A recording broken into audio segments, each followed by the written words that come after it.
All right, Chapter 1, the Principles of Government. This is just going to be a basic overview of different types of governments. So why do you think you have to take a government class? It's because government affects our life every day. What would life be without a government? It's a good question. A lot of people think about it all the time. A lot of famous philosophers have thought about what life would be like without anybody ruling over us or helping us kind of with the direction of our lives.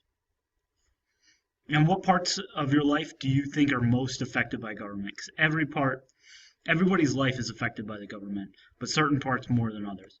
Just to give you kind of a broad idea, these are different federal regulatory agencies. These are entire organizations of the federal government, parts of the federal government that are just dedicated, that hire hundreds of people and are dedicated just to regulating, which means providing laws, enforcing laws, for certain things like food safety, Food and Drug Administration, Equal Opportunity Commission. These things are all regulated by the federal government. So any part of your life in these things has something to do, the government has some power over you in any of these areas. So let's break down what the state is. The state is the dominant political unit in the world. Now, the state has four aspects, and you need to know these four aspects. The first is population. If you're going to rule over some people, you need there to be people to rule over. And so a population is just a number of people living within a state, within an area.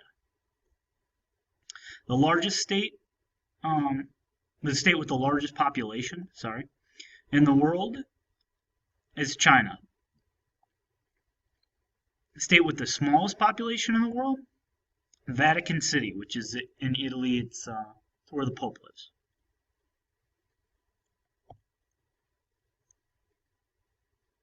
Now you also need territory. Territory is just land that no other country owns. Everybody recognizes that your country owns land. So what's the largest state in the world? The state with the largest territory is Russia, 6.6 million miles.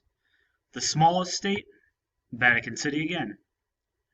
It's just like 2 city blocks, not even maybe.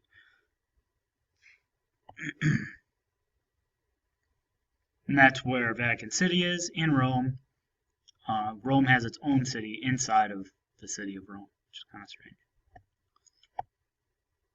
Sovereignty. A lot of people don't know what this word means. And it's kind of a weird word, but you should know what it means because people use it when they talk about politics all the time. Sovereignty means having supreme power over a certain area. So like if I'm a free person, I have sovereignty over myself. I choose what I make decisions for me. If the United States has sovereignty over Illinois, then the United States government controls what happens in Illinois.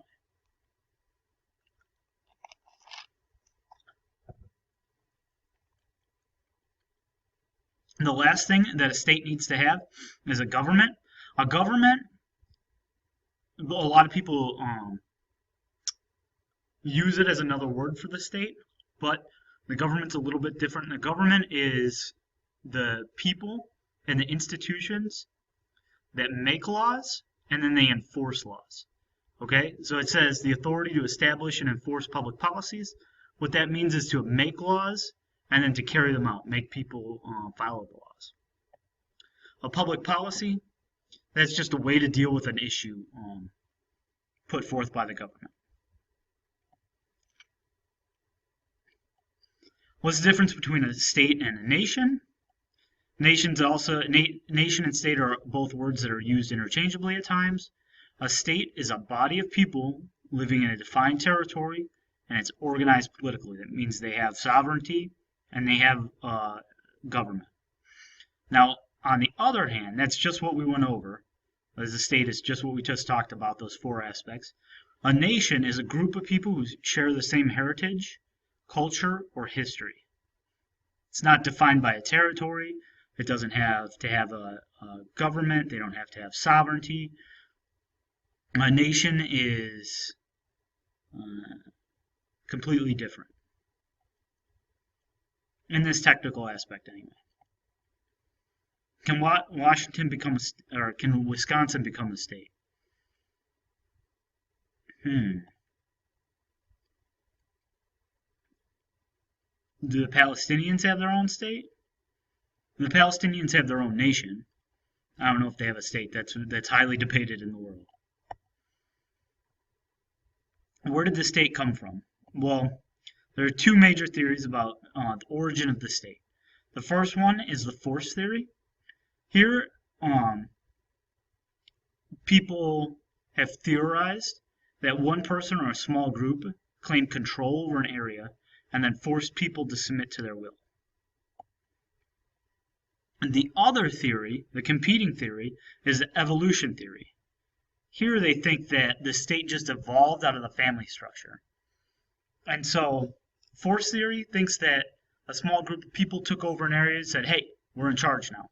Evolution theory says like a family was living and then there were some other families around them and they're like, hey, the father's kind of like the head of the state. He's like the head of the family. Well, let's make a father for the whole tribe, the whole group of families that we have. And that developed into having like a head of the state or like a president or a prime minister.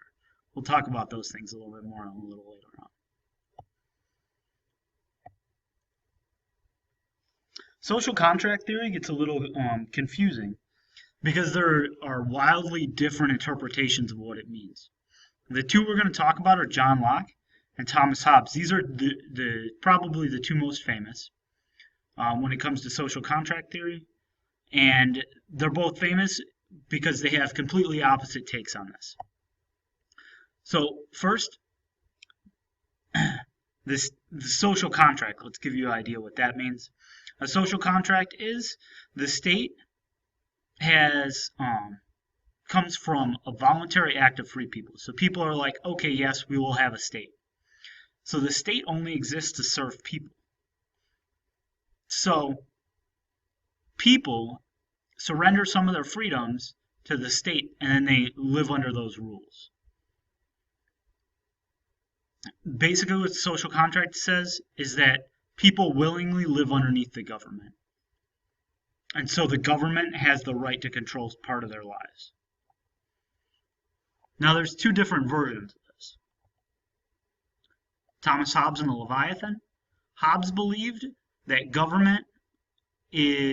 that before government, people lived in what he called a state of nature. And that people would just do whatever the heck they wanted, and it was survival of the fittest. He called it the war of all against all. And so everybody would just run around killing each other and stealing from each other. It was complete anarchy. Nobody would survive. Everybody would live like dogs, just barely getting by, because nobody would organize and actually spend time to create things because other people would just destroy it or take it. So in order to improve their lives, people came together to create the state. Now, people made this social contract where they give up some of their freedom in return for the protection of the state. They get laws that protect their private property and their family and their lives. So to Hobbes thought that the government needed to be really strong to control people's lives because everybody would just end up killing each other. That was their main instinct. He thought that before the government, life was like the purge, like everybody just killed everybody. Then came along John Locke. John Locke believed the opposite. He thought that people are naturally, they're born blank slates, that they could be good people or bad people depending on how they were raised. And he believed that since everybody had the same chance of being good or bad, he thought everybody had the same natural or God-given rights. These rights were life, liberty, and the pursuit of property. He believed property was a right. The social contract, he argued, would that people would agree to live under a government, pay taxes, and follow laws, but then in return, the government or the ruler would protect their natural rights above all else. You can't take away their natural rights. That was a big the big thing taken from John Locke. That's found in the Declaration of Independence and in the Constitution. Life, liberty, and the pursuit of property. Right? Except in the Declaration of Independence, it is written as life, liberty, and the pursuit of happiness.